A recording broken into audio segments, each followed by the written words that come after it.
దయచేసి maturity subject ఉన్న వాళ్ళని పిలవండి. వాట్సాప్ యూనివర్సిటీ డిబేట్లు చేసేటోళ్ళని పిలవకండి. ఒకవేళ అలాంటి ఉన్నప్పుడు నాకు చెప్పండి, నేను రాకుండా ఉంటాను.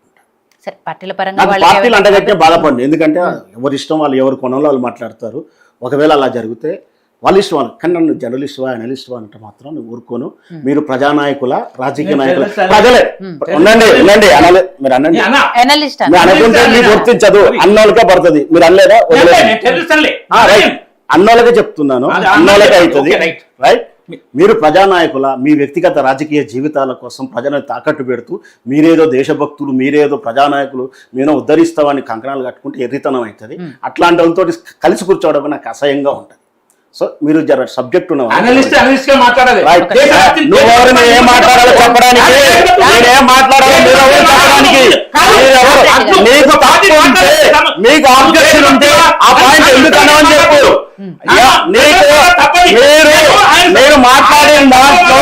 నేను మాట్లాడిన దాంట్లో అభ్యంతరం ఉంటే దాని ఎక్స్ప్లెనేషన్ అడగండి.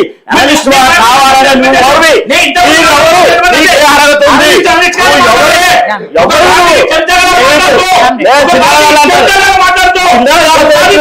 ఇది. చిల్లర నాయకులు, చిల్లర నాయకులు చిల్లర ఒక పార్టీకి మద్దతుగా మాట్లాడండి. నేను మాట్లాడిన దాంట్లో మీకు అభ్యంతరం ఉంటే ఉండండి. నేను మాట్లాడిన మీకు అభ్యంతరం ఉంటే మీరు ఎందుకు తప్పు చెప్పారని అడగండి. కానీ నువ్వు అనలిస్ట్ గా మాట్లాడి ఓడి నీకేం తెలుసు అనలిస్టుల గురించి? నీకు నీ ప్రజా సమస్యలు తెలియదు, నీ దేశం గురించి తెలియదు, నీ నాయకత్వం గురించి తెలియదు, నీకు సబ్జెక్టు తెలియదు. ఏం క్వశ్చన్ అడిగినా కూడా ఏ క్వశ్చన్ అడిగినా కూడా ఒకటే ఏ ప్రశ్న అడిగినా అదే వాట్సాప్ యూనివర్సిటీ వ్యాసాలు చదువుడు తప్పించి తెలుసు అందరూ తెలుసు. నా గురించి మాట్లాడకు, నా గురించి కామెంట్ చేయకండి. నీ బట్టలిప్పి నిలబెడతా, నేను. నా గురించి మాట్లాడకండి, నా గురించి నేను మాట్లాడద్దు. సబ్జెక్ట్ లేదు, సబ్జెక్ట్ లేదు, సబ్జెక్ట్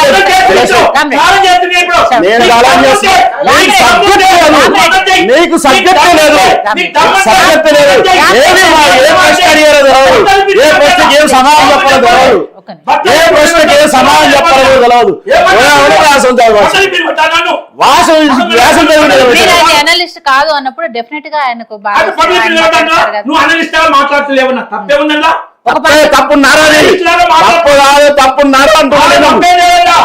తప్పున్నారా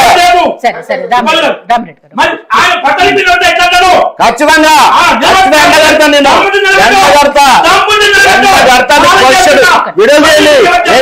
సమాధానం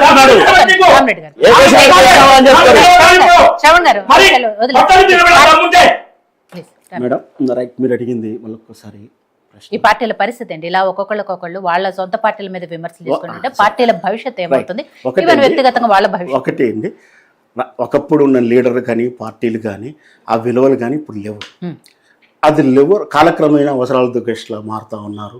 ఇంకా ఘోరంగా ఏంటంటే పార్టీలు మారడం అనేది ఒక జనరేషను, ఒక పీరియడికల్గా ఉండేది. కానీ ఈరోజు సాయంత్రం మరి పొద్దున తెల్లారి మారుతున్నటువంటి సందర్భాలు చాలాసార్లు చూసాం మనం.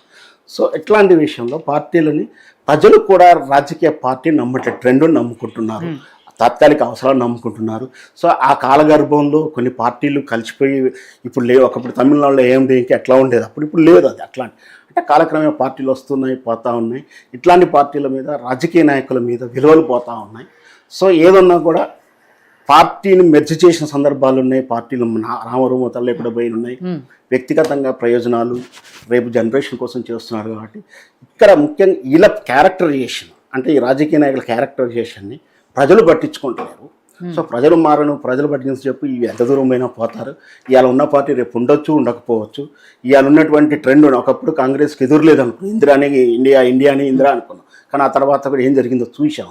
ఈరోజు భారతీయ జనతా ట్రెండ్ నడుస్తాం, రేపు ఇంకేం జరుగుతుందో కూడా తెలియదు. సో పార్టీలు మారుతూనే ఉంటారు, పార్టీ రూపాంతరం జరుగుతూ ఉంటుంది.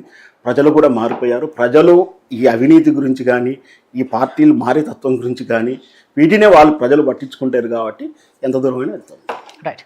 సో మొత్తం మీద ఈ పార్టీల అసమ్మతి గళాలని ఎలా